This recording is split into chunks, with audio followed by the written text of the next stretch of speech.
Next, on Currents News, Christian persecution is up 60% worldwide. The stunning numbers just released, the ongoing pandemic a major cause.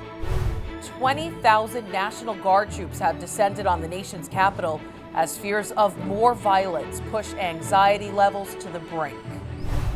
Plus, if you have questions about taking the COVID vaccine, Bishop DiMarzio will be here to address those concerns. During the pandemic, small businesses are struggling and life-saving blood donations are down. So why not partner up? I'm Jessica Easthope with the business owner who started the program that gives a pint of Guinness to anyone who donates a pint of blood. And the vaccine rollout hasn't been easy, but the state of Israel got it right. We'll tell you how. The news starts right now.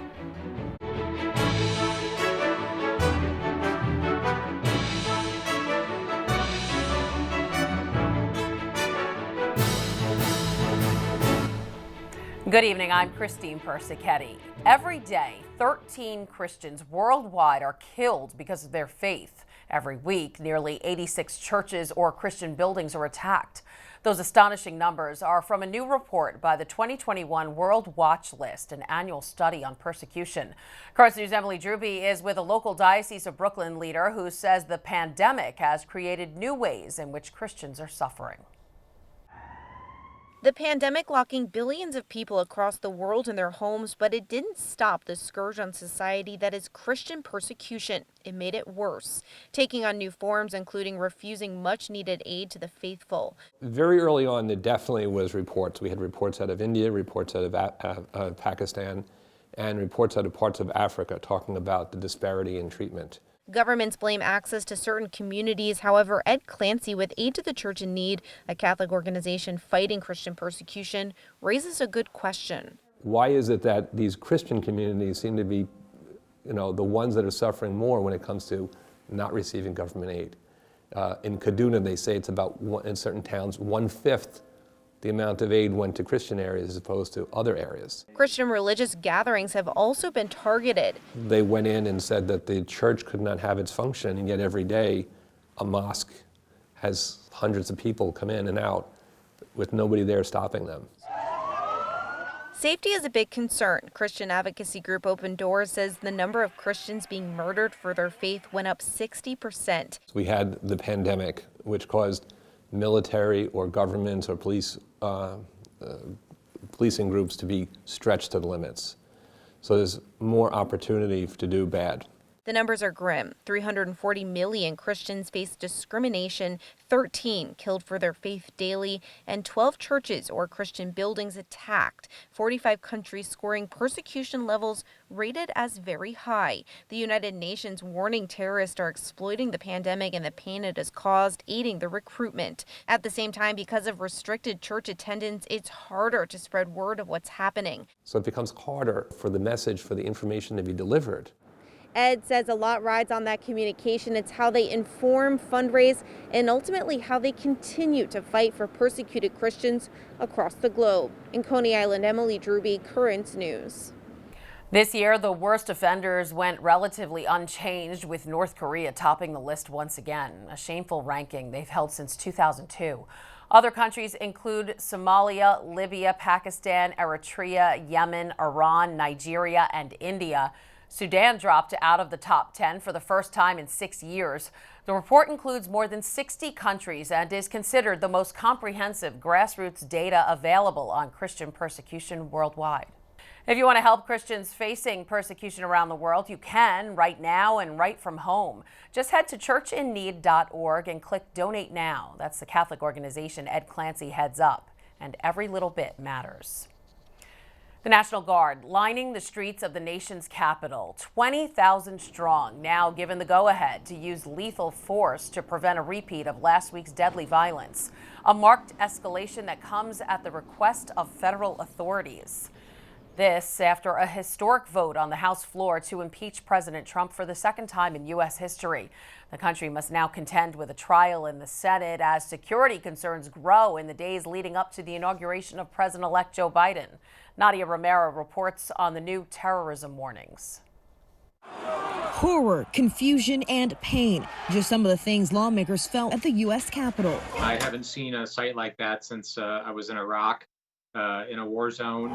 But now there's a new concern surrounding these images: motivation. Law enforcement agencies warn the insurrection is potentially inspiring homegrown terrorists to carry out more attacks, both in Washington and around the country. I would also be significantly concerned about some of these longer-term planning efforts amongst the Boogaloo Boys and other of these LARPers and cosplay seditionists hitting at not just state capitals and seats of power across the 50 states, but also infrastructure, hitting soft targets. Already, prosecutors have charged dozens of people with federal crimes related to the Capitol chaos. Law enforcement expects to arrest hundreds more. We saw the birth of a domestic terror movement last week, and we're going to have to deal with that in the months and years ahead. President Trump urges calm. Violence and vandalism have absolutely no place in our country. But chatter about copycat attacks has put federal and state officials on high alert. They won't catch anyone by surprise this time. We know they're there. We know how violent they can be. In response, thousands of armed National Guard troops surround Washington, D.C. Barriers block streets, and the iconic National Mall will be closed on Inauguration Day. In Washington, Nadia Romero, Currents News. Concerns are growing among the Catholic community that once Joe Biden is sworn into office, the rights of the unborn will come under greater threat. In a column on Wednesday, Cardinal Timothy Dolan explained that Catholics are not ashamed of being, quote, hung up on abortion, and that actually we're obsessed with the dignity of the human person and the sacredness of all human life. Yes, the innocent, helpless life of the baby in the womb, but also the life of the death row prisoner, the immigrant, the fragile elderly, the poor, and the sick. Cardinal Dolan went on to say that abortion was not a uniquely Catholic issue at all, but a matter of human rights. The head of the USCCB, Los Angeles Archbishop Jose Gomez, also expressed concern for Biden's stance on abortion during their national meeting back in November, saying the president-elect's policies pose a serious threat to the common good and creates confusion about what the church actually teaches about abortion. He promised to form a working group to address the matter. Detroit Archbishop Alan Vigneron is heading up that group. The Vatican confirmed Thursday that both Pope Francis and Pope Emeritus Benedict XVI have received their first dose of the COVID-19 vaccine. The Vatican began its vaccination campaign on Wednesday, administering the Pfizer vaccine.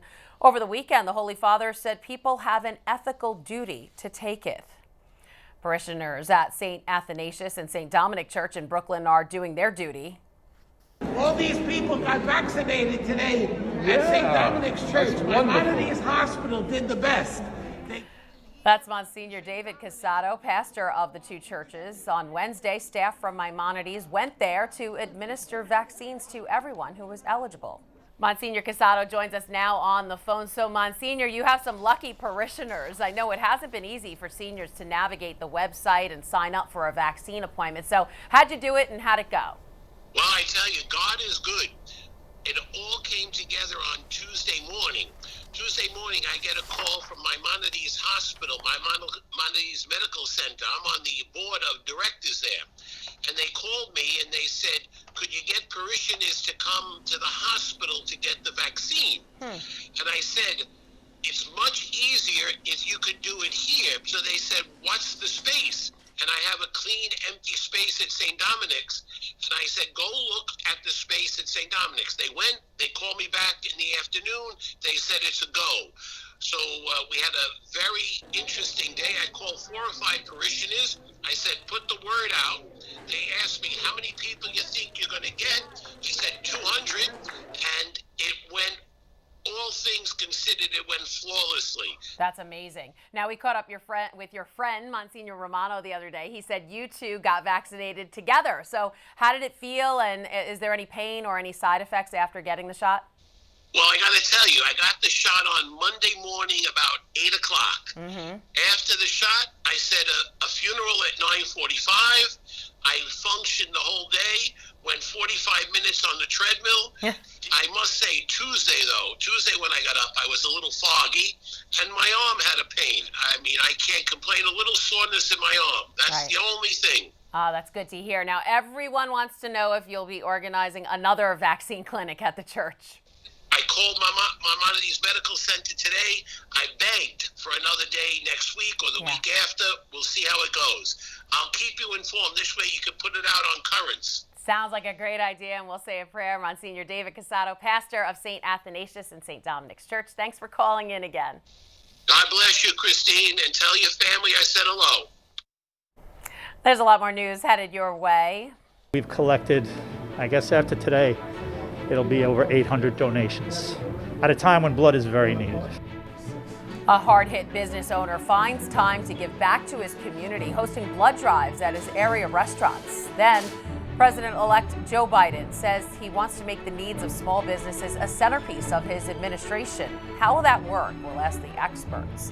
And here at home, the vaccine rollout has been bumpy at best, but in Israel, they've had a lot of success.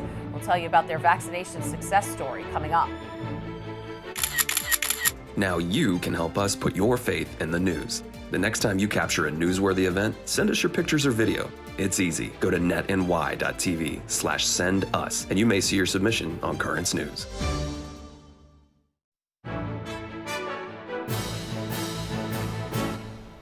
Give a pint of blood, get a pint of Guinness. It seems like a pretty good deal at a time when small businesses are struggling and life-saving blood donations are down. Currents News' Jessica Easthope was in Astoria to see the operation in action. That's the sound of lives being saved. The New York Blood Center used to hold up to 50 blood drives a day. During the pandemic, that number dropped to 6, causing a massive backorder on life-saving blood. Now that's slowly changing, thanks to Martin Whalen. I'd like to think that anybody would do this if they had the opportunity to do this, or if they thought about it. Martin is the owner of 11 bars and restaurants in New York City, but he's brought in less than 10% of his normal revenue because only 3 are open. The rest look like this.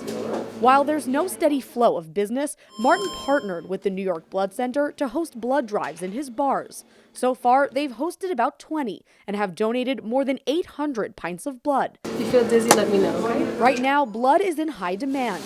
Hospitals have resumed non-emergency surgeries, and COVID patients are in desperate need of antibody-rich plasma, which is why people were lining up to do their part at Rivercrest in Astoria. Any kind of help we can offer to other human beings, I think, is great. The people donating blood Thursday are leaving with more than just a good feeling. They're getting a Mets t-shirt and a voucher for 2 tickets to a game. They'll also be getting sent something that makes this program unique. They used to give a free pint of Guinness in Ireland when you gave blood because it's iron rich. So I contacted the New York Blood Center and said, can we start a program? And we called it Give a Pint, Get a Pint. Martin's Catholic faith helped him to see the positive in this hard time. How you doing? It's also why Monsignor Fernando Ferrarisi donates his blood, which is among one of the rarest types in the world. Local businesses receive so much from the community and they give so much to the community that it's kind of like a synergy to get together and work together. Martin doesn't receive a cent for hosting the blood drives, but plans to continue the program indefinitely. All he hopes is that those who come in for their free pint buy a second. In Astoria, Jessica Easthope, Currents News. Things could change for small businesses as a new administration prepares to take over. President-elect Joe Biden wants to make small business a centerpiece of his economic policy plans. Business consultant Paul Karch, president and CEO of Solaya, joins us now. And Paul, first of all, how will the new Democratic administration affect small business owners? As we just heard from Jessica's report, many are struggling to survive in this pandemic. I think what you're going to see first and foremost is some of the initiatives that are coming forward, or at least have been promised to come forward under the new Biden administration, include things like the infrastructure bill, and that's a $300 billion per year bill that's being put forward. That $300 billion is per year, so it's $3 trillion over 10 years. A third of that actual contract itself should be set aside for small business. And if a third of that is set aside for small business, that really means $100 billion of potential revenue for small businesses over year one of the Biden administration. Wow. Should small businesses be concerned about another shutdown? Theoretically, yes. But again, the shutdown will occur. If a shutdown occurs, it's a perfect time actually for small businesses to kind of reset. Because if you go back and think about the first shutdown with the pandemic in March, small businesses were basically told to leave the office and not come back. Just go home, we'll figure it out. What was occurring then is there was no proactivity. It was everything was totally reactive. Now is a good time, if there is a shutdown, for a small business to turn around and say, let's take a deep breath, let's figure out the best way to get people back to work, and let's figure out the safest way to bring employees back in and plan for it. All right, I hear you have some advice for business owners, information on a website many may not know about. Absolutely. I mean, the federal government is Fortune 1. They are essentially the organization that spends more money on most things than anybody else in the world. I recommend that small businesses go to sam.gov, sam.gov, and register as a small business in sam.gov. That registration doesn't cost anything to do. It doesn't cost anything. You actually set yourself up to be a formalized government contractor at that point. And from there, you can start to look at bidding on government contracts as either a prime contractor or supporting large scale, the large systems integrators, the large manufacturing companies, the large construction companies as a small business partner of those large businesses. Wow, that's a good idea for people who are struggling right now. Why do you think a lot of people never heard of this website? I think people are afraid of the federal government, are afraid of the business itself. I think they kind of take a step back and they kind of say, wow, it's too ominous, it's too hard to get the work, it's too hard to get the business. Granted, it does take patience, it does take focus, it does take a little bit of, you have to kind of put the blinders on and say, we're going to go win that contract or we're going to participate here.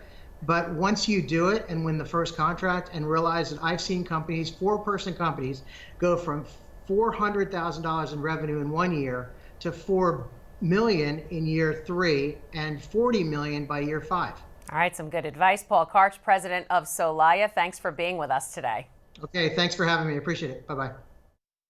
And as Paul said, if you'd like to look into government contract opportunities for your local business, head on over to sam.gov. As the pace of vaccinations picks up around the country, 2 new variants of the coronavirus have been discovered. Researchers say the new variants likely originated in the U.S., one of which quickly became the dominant strain in Columbus, Ohio. Like the strain detected in the U.K., researchers say the U.S. mutations appear to make COVID-19 more contagious, but do not diminish the effectiveness of the vaccines. On the other side of the world, Israel is seeing a 50% decrease in new infections and making steady progress vaccinating its citizens. Elliot Gotkin reports on the country's vaccination rollout. A pop-up vaccination centre in Tel Aviv's main square. A sure sign that Israel has no intention of slowing down its turbocharged campaign to be free from COVID-19. Since opening on Thursday, thousands of people have streamed through what is one of the city's biggest makeshift vaccination centres. All they have to do is present proof of their appointment, they fill in a health declaration form, and then they're shown to one of these booths where they receive the first dose of the coronavirus vaccine. After that, they're asked to come here, a waiting area for just 15 minutes to ensure there's been no adverse reaction, and then they go on their merry way. Aside from the needle, everyone was thrilled at this first step towards a return to normality. And I can go visit my grandchildren in the US. So what's the secret? For Israel's health minister, there are 3 main reasons. We got prepared very early, understanding that we are in very small countries and companies would rather sell the vaccine to huge countries once they are successful. Second was my immediate decision not to put all the eggs in one basket, realizing that we still at that stage didn't know who will be successful, who will be the front runner in the end. And the third was, I would say, a very active support of Prime Minister Netanyahu. For this expert, Israel's robust healthcare system, a dearth of anti-vaxxers, and the country's unique security challenges all helped. Israel is unfortunately in state of emergencies many times. We have in the past decade many drills dealing with biological threats, including mass vaccinations. All of this together creating a perfect atmosphere of doing this campaign. Against this backdrop, coronavirus cases are again surging. Elliot Gotkin, Tel Aviv. Still to come on Currents News, Bishop DiMarzio joins us for his weekly Into the Deep. On the agenda, the current vaccine rollout and whether he'll get the shot. Coming up next. Do you have a story idea or want to share a tip? Email us at newstips@desalesmedia.org or call our 24-hour number, 718-517-3122. We'll be right back.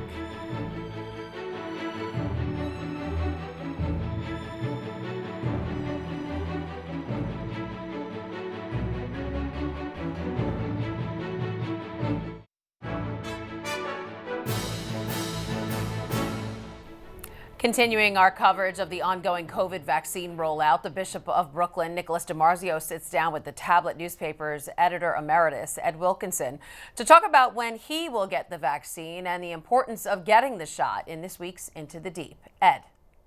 Thank you, and Bishop DiMarzio is with us again today, and we're going to talk about COVID, which has been a recurring theme here on the show. Bishop, a lot of talk right now about the vaccine and people getting the vaccine. We saw on Currents that your friend Archbishop Wensky actually became the first bishop in the United States to get the inoculation. Do you intend to get the vaccine yourself? Whenever it's offered to me, I will. It's a little surprising that 30% of the healthcare workers are refusing it. They should be really the ones who need it and want it, because they're really on the front lines. Again, people do have always this hesitancy about vaccines. It's a growing issue. I mean, we have to realize where this came from. I mean, this is an aberration, really. We recognize that vaccines have made the world a more healthy place, and that they have, given the world an opportunity to, especially in poorer countries that are so subject to disease, and a way out of blind alleys, which would lead us if there was no way to fight disease. Again, this was a warp speed, as they call it, but it seems that there has been very little negative reactions with all the people who have been vaccinated around the world.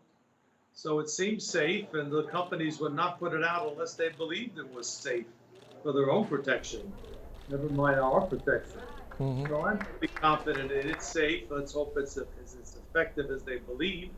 95%, 94%, you can't do much better than that. Let's make sure that it's important that we encourage people to take the vaccine, especially when it's offered to them at their, looks like now, age level for the most part, after the first responders are taken care of.